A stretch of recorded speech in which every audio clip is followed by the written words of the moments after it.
Coming up, as the resort continues to get busier, we'll be taking you out on a Saturday night to see what's open and what's not. Plus, something none of you have ever seen before, the King of Spain on Benidorm Beach. Hi everyone, Michelle Baker here with another Benidorm Forever weekly update. As you can see, it's a little bit cloudy today, but still lovely and warm. If this is the first video that you've seen, please check out the previous ones so you can follow our journey from the beginning and send them to anyone you know that likes Benidorm. We want you all to remember Benidorm forever until the time is right for you to return. Thank you.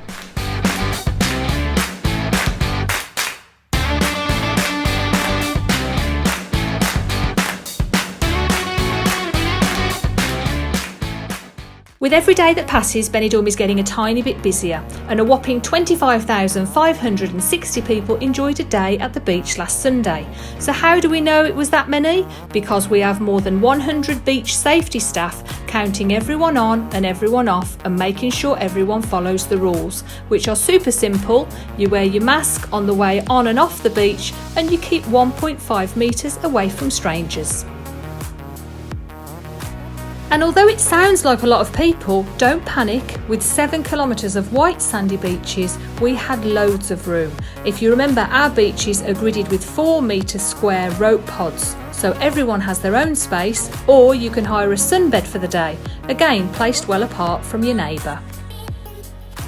A quick reminder here at this point of the rules here in Benidorm, as some confusion arose this week when Catalunya, which is about 5 hours away from Benidorm, announced that wearing a mask is now compulsory everywhere outside the home. That's not the case here in Benidorm. Here you have to wear it in shops and when entering or exiting bars and restaurants and hotels, but as long as you're more than 1.5 metres away from a stranger, you don't have to wear it. We simply pull it down under our chin or hang it from our arm, or more recently, I've seen lots of people hanging it from one ear.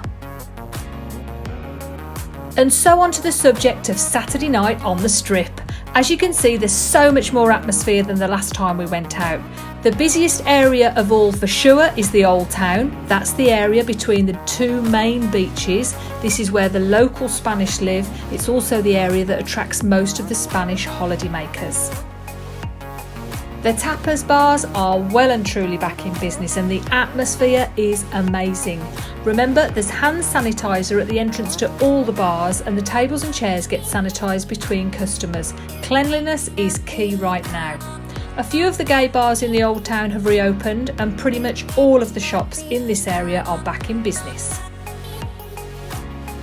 Heading across town to the square, which is the area most holidaymakers are more familiar with, it was great to see some more lights on, although we quickly realised that having the lights on might not necessarily mean open for business, but at least it looks a lot better. One area that is fully open is the famous Marina Corner.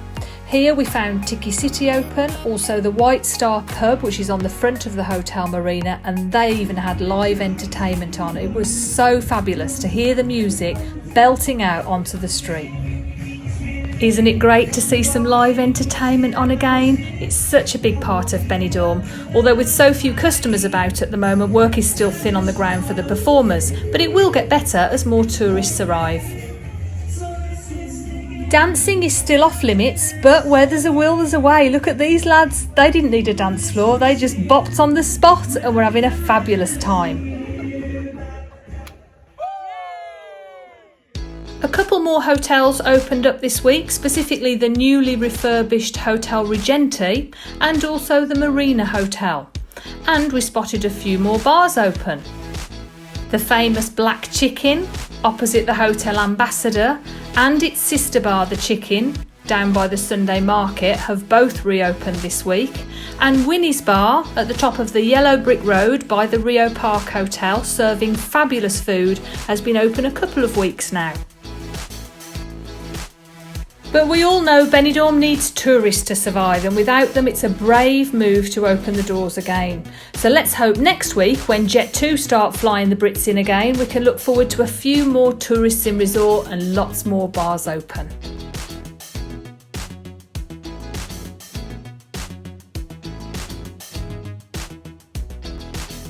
Last Friday was a super exciting day for Benidorm and certainly one of the highlights of my life in Spain to date.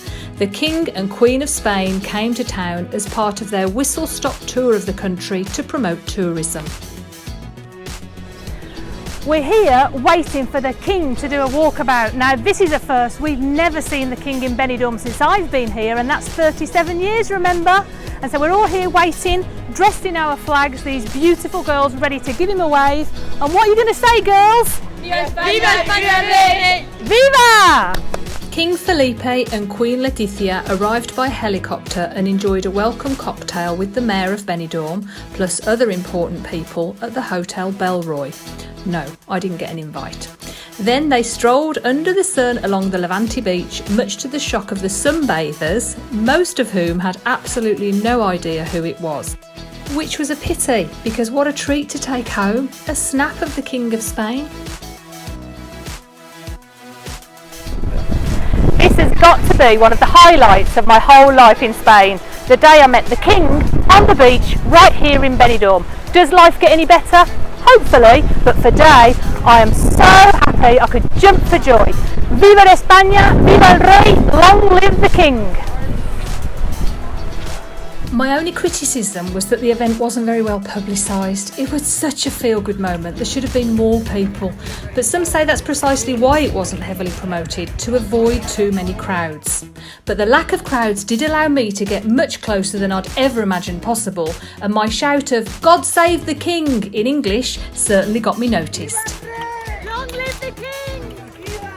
The handsome couple posed patiently for photos along the beach, with His Majesty even signing one of the beach safety attendants' royal photo. What a fabulous souvenir. But before we knew it, they were headed back to the helicopter, which was taking them up the coast for their next stop in the city of Valencia. And now for a bit of history. The reigning Spanish monarch is King Felipe VI, and together with his wife Queen Letizia and their daughters Princesas Leonor and Sofia, they represent a modern monarchy very much in touch with today's world. King Felipe came to the throne just 6 years ago, following his father King Juan Carlos I's decision to abdicate. It was an amicable, if unusual, takeover, but the couple have managed to keep their private and public lives separate. Indeed, Queen Letizia was a well-known Spanish journalist and newsreader in her own right before meeting the then Prince Felipe, and therefore no stranger to fame. Although historically a monarchy, Spain became a republic in 1931, and the king at that time, Alfonso XIII, was banished into exile. Later, Spain became a dictatorship when Franco won the civil war in 1939, although he made it clear that when he died he wanted the monarchy reinstating, but not with King Alfonso at the helm. Instead, Franco appointed King Alfonso's grandson, Prince Juan Carlos, as successor, and the young prince was prepared for his reign in exile before taking on his post upon Franco's death in 1975. Next week, as the big tour operators like Jet2 start flying in the tourists again, we'll bring you up to date with the travel changes so you know what to expect when you decide to fly.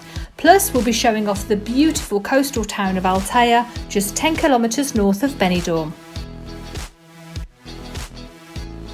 We hope you enjoyed today's video. Thanks for watching. We've had loads of comments and questions and WhatsApps from you over the last few weeks, and we love it. Keep in touch, we'll help if we can.